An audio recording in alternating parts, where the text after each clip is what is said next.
साथियों, सक्षम दिव्यांग इस चैनल पर मैं उनके आप सभी का स्वागत करता हूं।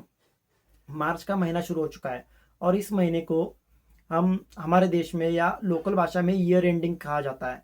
जो आर्थिक गतिविधियां करने का जो साल का आखिर का महीना होता है वो इस मार्च को कहा जाता है। तो इसके बाद अप्रैल आएगा, वो अप्रैल नए साल का रिकॉर्ड लेकर आएगा या नया साल शुरू हो जाएगा 1 अप्रैल से। ये 31 मार्च तक रहे, मतलब 31 मार्च तक रहेगा 2026 के। तो इस साल का ये ईयर एंडिंग है। तो इस ईयर एंडिंग में हमें किन किन चीज़ों का ख्याल रखना चाहिए, कौन कौन सी चीज़ें करनी चाहिए, इस पर हम बात करेंगे। तो पहला तो अगर आप बिजनेस करते हो, मतलब आप दिव्यांग हो और दिव्यांग होकर भी बिजनेस करते हो, छोटा मोटा बिजनेस करते हो या कुछ भी करते हो, और अगर आप गवर्नमेंट को टैक्स भरते होंगे या आईटी रिटर्न फाइल दर्ज करते होंगे, तो उसका काम जल्दी से जल्दी निपटा लीजिए। क्योंकि अगर आप मार्च एंड के बाद करोगे वो, तो आपको उसका टैक्स भरना पड़ेगा या उसको उसका दंड भरना पड़ेगा। इसके लिए वो जल्दी से जल्दी करके लीजिए। और अगर आप पे और कौन से कागज़ निकालने हो गवर्नमेंट से या अपने पंचायत से या अपने तहसील से, अगर डॉक्यूमेंट्स निकालने हो या आपके दफ्तर में आपको आपका नाम लिखवाना हो या खेती खेती के कुछ डॉक्यूमेंट्स अभी तक पूरे नहीं हुए होंगे, तो वो पूरे करके लीजिए। जो कोई भी कागजात के कंप्लीट करने हो तो वो करके लीजिए, क्योंकि वो बहुत ज़रूरी है। क्योंकि अभी मार्च एंड के बाद जो कोई भी अधिकारी होते हैं, जो कोई भी गवर्नमेंट एम्प्लॉय होते हैं, जो पंचायत में हो या तहसील में हो, वो उनकी जो कोई भी बदली होती है, वो बदली होने शुरू हो जाती है अप्रैल में। इसके लिए मैं विनती करना चाहूँगा कि जल्दी से जल्दी इस महीने, अभी भी आपके पास, आपके हाथों में 20-25 दिन है, उसमें ये जो कोई भी काम है वो जल्दी से जल्दी करके लीजिए।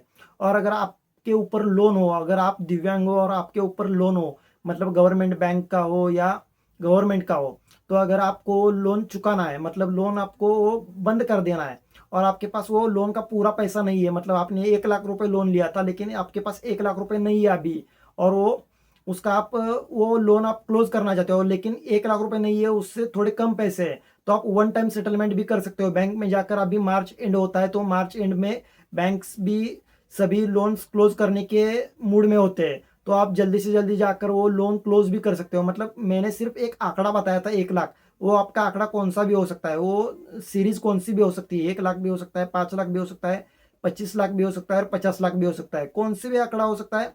लेकिन अगर आपको लोन क्लोज करना हो तो उसका रूल चेक कर सकते हो। वन टाइम सेटलमेंट का जो कोई भी प्रोसेस होता है वो प्रोसेस करके आप वो आपका लोन कंप्लीट कर सकते हो या लोन आप क्लोज कर सकते हो और लोन से छुटकारा पा सकते हो। ये भी करने का एक अच्छा मौका ये मार्च एंड देता है आपको। तो इस मार्च एंड में आप ये भी काम कर सकते हो। और एक दूसरा, मतलब जो गरीब दिव्यांग है या जो दिव्यांग पेंशन लेता है, पेंशन की चीज़ों में पेंशन के डॉक्यूमेंट्स हो, वो भी कंप्लीट करके लीजिए। क्योंकि अभी नए साल में नया डॉक्यूमेंट्स लेना देना पड़ेगा या नई चीज़ें करनी पड़ेंगी।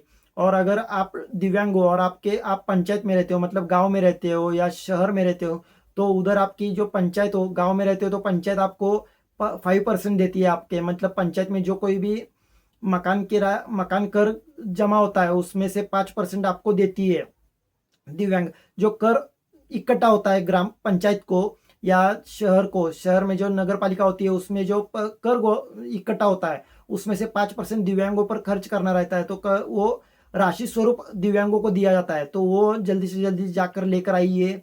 उसका पूछिए, अगर वो 2-3 साल से, 1-2 साल से नहीं देते हैं, पंचायत हो या आपकी नगर पंचायत हो या नगर पालिका हो, कोई भी हो, अगर वो नहीं देता हो तो उनको आप उनको पूछ सकते हो, उनको राइटिंग में मांग सकते हो कि हमें क्यों नहीं दिया जा रहा है। ये तो बाकी के गाँवों में दिया जा रहा है, बाकी के राज्यों में दिया जा रहा है, बाकी के शहरों में दिया जा रहा है, तो आप क्यों नहीं दे सकते, आप क्यों हमें दे नहीं देते, आप ये अन्याय क्यों कर रहे हो। ये आप राइटिंग में मांग सकते हो और ये आप बीडीओ के पास या तहसील के पास आप ये इनकी कंप्लेंट कर सकते हो, इनके खिलाफ आप कार्रवाई कर सकते हो। तो ये करिए। आपको अगर मिलता नहीं हो, आप पर अन्याय होता होगा, तो उसका भी आप न्याय मांग सकते हो। न्याय आप ऊपर के लोगों तक जाकर आप मांग सकते हो, आराम से मांग सकते हो। कलेक्टर के पास भी जा सकते हो आप, अगर आपको कलेक्टर का ऑफिस नज़दीक पड़ता हो तो आप कलेक्टर के पास भी जाकर आपकी शिकायत दर्ज कर सकते हो। तो ये चीज़ें कर सकते हो। और हर एक गांव में घर का किराया, मतलब मकान किराया जो होता है या मकान कर होता है, मकान का कर दिव्यांगों को 50% छूट दिया जाता है। 50% छूट दिया जाता है, लेकिन किन किन गाँवों में या किन किन शहरों में वो नहीं दिया जाता है। तो वो भी पूछना चाहिए। बाकी के गाँव तो देते हैं, लेकिन आप क्यों नहीं देते? अपने गाँव में ही ये क्यों अन्याय हुआ होता है दिव्यांगों पर, या दिव्यांगों को क्यों छूट नहीं दी जाती? तो इस पर भी आप सवाल पूछ सकते हो। और अगर वो कहते हैं कि दोनों में से कौन सा, तो एक लेना चाहिए, मतलब एक लेना पड़ेगा। 5% पैसा तो लो, या घर का जो मकान कर है वो माफ होगा, या तो पैसा मिलेगा। तो आप ऐसे नहीं कर सकते हो। उनसे उनको बोल सकते हो आप, अगर ये दोनों में से एक देना चाहते हो तो आप हमें लिख के दे दो कि हम एक ही देंगे, दूसरा नहीं दे सकते।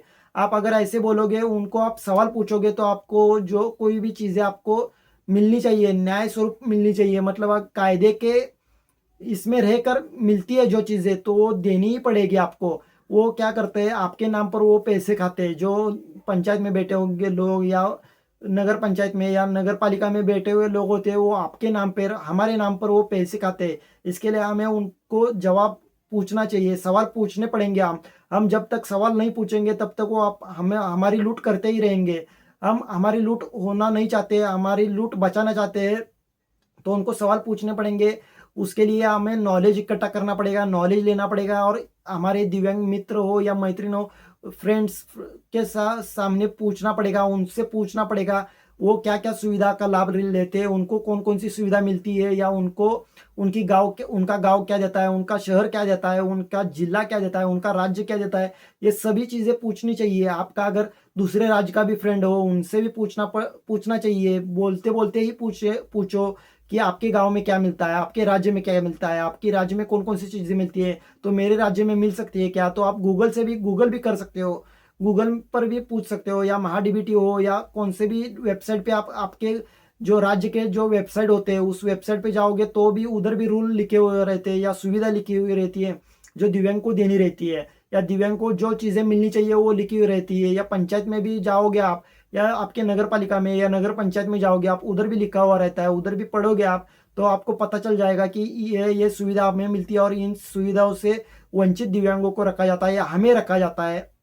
हमें मतलब हम दिव्यांगों को रखा जाता है। तो उन चीज़ों का सवाल आप पूछ सकते हो उस पंचायत में जाकर, या उस नगर पंचायत में जाकर, उस नगर पालिका में जाकर, उधर जिधर आप रहते हो उस एरिया के आप अगर गांव में रहते होंगे तो गांव में जाकर पूछना रहता है, नगर पंचायत में रहते हो तो नगर पंचायत में जाकर पूछना रहता है। लेकिन पूछना पड़ेगा, जब तक आप पूछोगे नहीं तब तक आप पर अन्याय होता रहेगा, और आपको असुविधा महसूस होती रहेगी। जब तक आप पूछोगे, आप जब से पूछना शुरू हो जाओगे, तब से आपको हर एक सुविधा का लाभ मिलना शुरू हो जाएगा। तो ये मार्च एंडिंग में आपको करने की कामें मैंने बताई है। अगर आपको समझ नहीं आया हो तो आप वीडियो के कमेंट बॉक्स खुला है, कमेंट करके कहिए।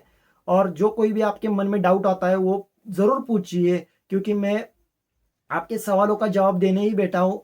ये सोचकर मुझे आप आपका दोस्त समझ सकते हैं, और दोस्त समझकर ही पूछिए, तो मैं आपको सब सवालों का जवाब दूंगा। जितनी जितनी इन्फॉर्मेशन मुझे इकट्ठा करनी आती है, निकालनी आती है, उन सभी सवालों का जवाब मैं निकाल कर आपको दूंगा, ज़रूर दूंगा।